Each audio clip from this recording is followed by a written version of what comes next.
아침 뉴스를 시작합니다. 저는 동정민입니다. 대한민국 제20대 대통령 윤석열 대통령이 오늘 파면됐습니다.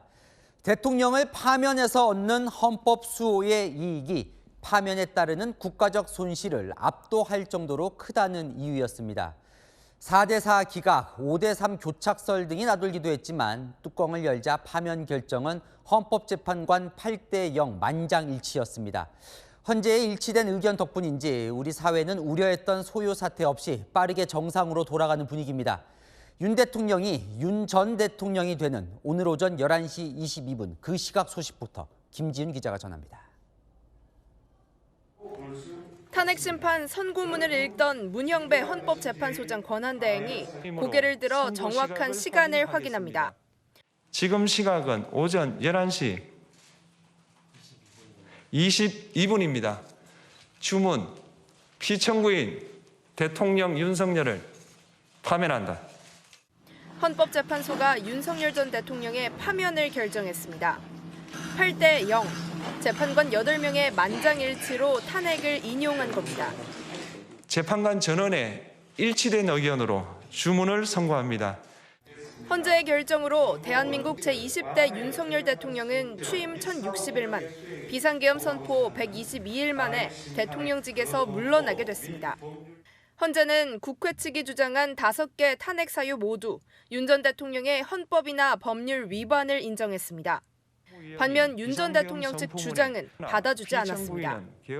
국회 측의 탄핵 소추안 의결은 적법했고 탄핵 사유에서 형사상 내란죄를 철회한 것도 문제가 없다고 판단했습니다. 계엄 선포가 불가피한 국가 위기였단 윤 전 대통령 측 주장도 배척했습니다. 이 사건 계엄 선포 당시 중대한 위기 상황을 현실적으로 발생시켰다고 볼 수 없습니다.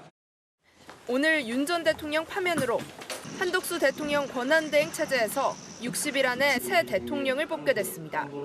채널A 뉴스 김지윤입니다. 민주주의에 헤아릴 수 없는 해악을 끼쳤다. 헌법재판관들은 대통령을 파면까지 해야 할 정도로 계엄의 무게는 무거웠다고 봤습니다. 국회의 잘못이 일부 있다고 해도 군과 경찰을 동원한 계엄은 용납될 수 없는 중대한 위법 행위라는 겁니다. 이세아 기자입니다. 헌법재판소는 윤석열 전 대통령을 파면하면서 비상계엄으로 입은 국민의 권리 피해를 구체적으로 지적했습니다. 헌법과 법률을 어긴 계엄 선포로 국가 긴급권이 남용되는 역사를 반복했다고 했습니다. 국가 긴급권 남용의 역사를 재현하여 국민을 충격에 빠뜨리고 사회, 경제, 정치, 외교 전 분야의 혼란을 야기하였습니다. 자신의 지지자만이 아닌 국민 모두의 대통령이 될 책임도 어겼다고 비판했습니다. 국민 모두의 대통령으로서 자신을 지지하는 국민을 초월하여 사회 공동체를 통합시켜야 할 책무를 위반하였습니다. 군과 경찰을 동원해 헌법기관의 권한을 훼손하고 국민의 기본적 인권을 침해했다고 본 겁니다. 헌법소의 책무를 저버리고 민주공화국의 주권자인 대한국민의 신임을 중대하게 배반하였습니다. 민주주의에 헤아릴 수 없는 해악을 가했다고도 비판했습니다.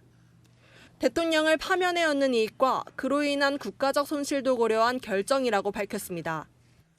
법 위반 행위가 헌법 질서에 미친 부정적 영향과 파급 효과가 중대하므로 피청구인을 파면함으로써 얻는 헌법 수호의 이익이 대통령 파면에 따르는 국가적 손실을 압도할 정도로 크다고.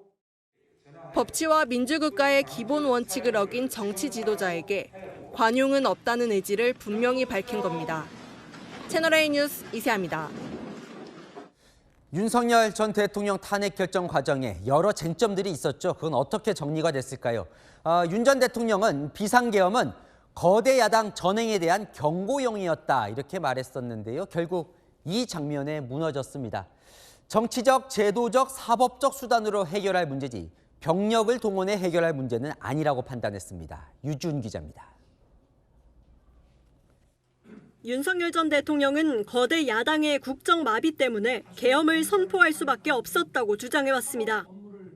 하지만 헌법재판소는 비상계엄 선포 조건을 갖추지 못했다고 판단했습니다. 비상계엄은 전시, 사변이나 국가 비상사태일 때 선포가 가능한데 당시는 그런 상황이 아니었다고 본 겁니다. 국정마비나 부정선거 의혹도 병력을 동원해 해결할 일이 아니라고 지적했습니다. 국정마비 상태나 부정선거 의혹은 정치적, 제도적, 사법적 수단을 통하여 해결하여야 할 문제이지 병력을 동원하여 해결할 수 있는 것이 아닙니다. 야당에 대한 경고와 국민을 향한 호소 목적의 계엄이었다는 주장도 반박했습니다.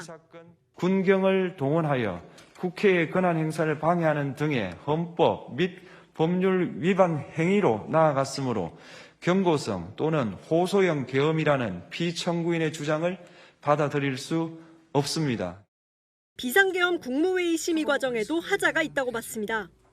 국무위원에게 구체적 내용을 설명하지 않고 의견 진술 기회도 주지 않아 심의가 이뤄졌다고 보기 어렵고 계엄 선포문에 국무위원 서명이 없다는 점도 지적했습니다. 12.3 비상계엄이 실체적 요건은 물론 절차적 요건도 갖추지 못했다고 판단한 겁니다. 채널A 뉴스 유주은입니다.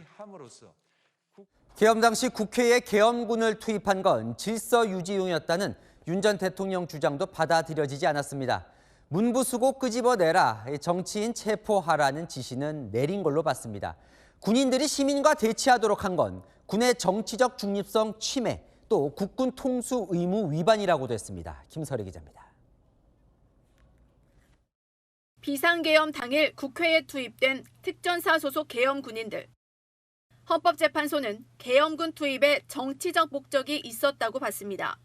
군인들은 헬기 등을 이용하여 국회 경내로 진입하였고 일부는 유리창을 깨고 본관 내부로 들어가기도 하였습니다.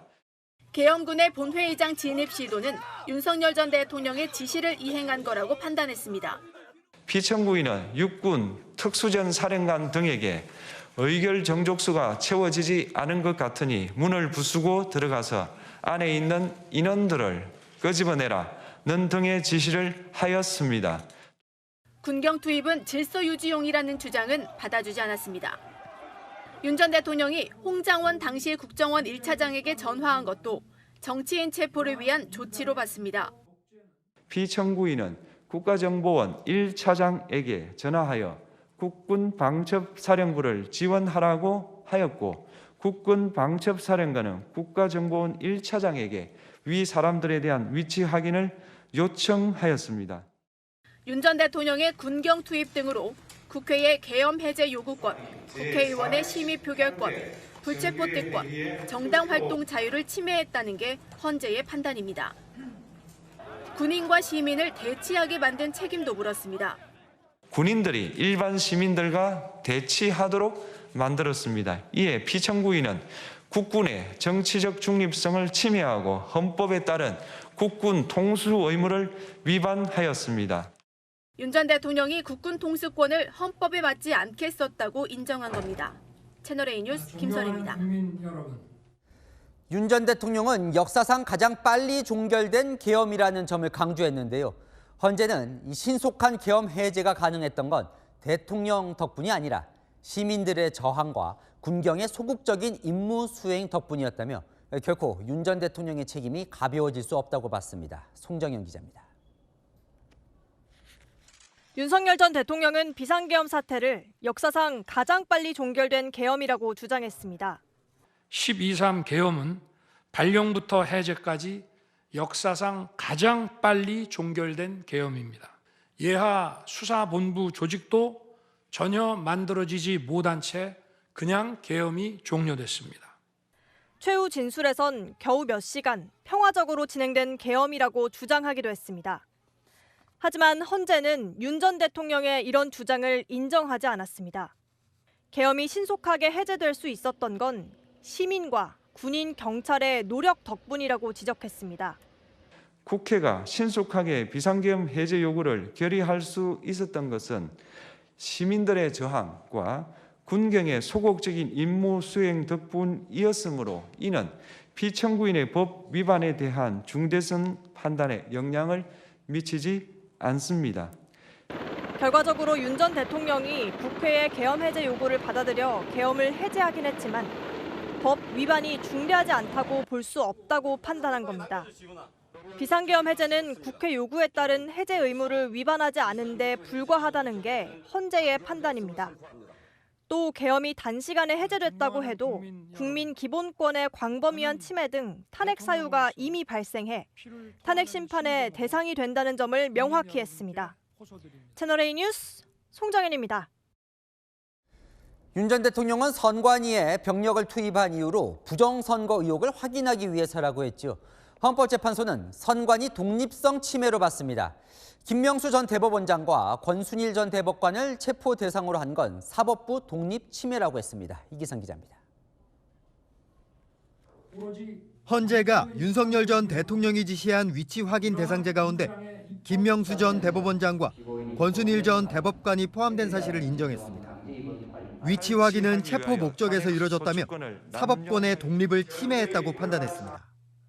현직 법관들로 하여금 언제든지 행정부에 의한 체포 대상이 될 수 있다는 압력을 받게 함으로 사법권의 독립을 침해한 것입니다.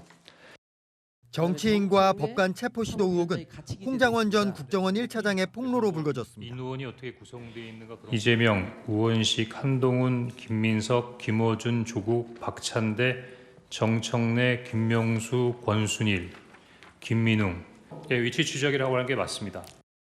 체포 지시에 관여한 적 없다는 윤 전 대통령의 주장을 인정하지 않고 홍 전 차장 주장을 사실로 인정한 겁니다.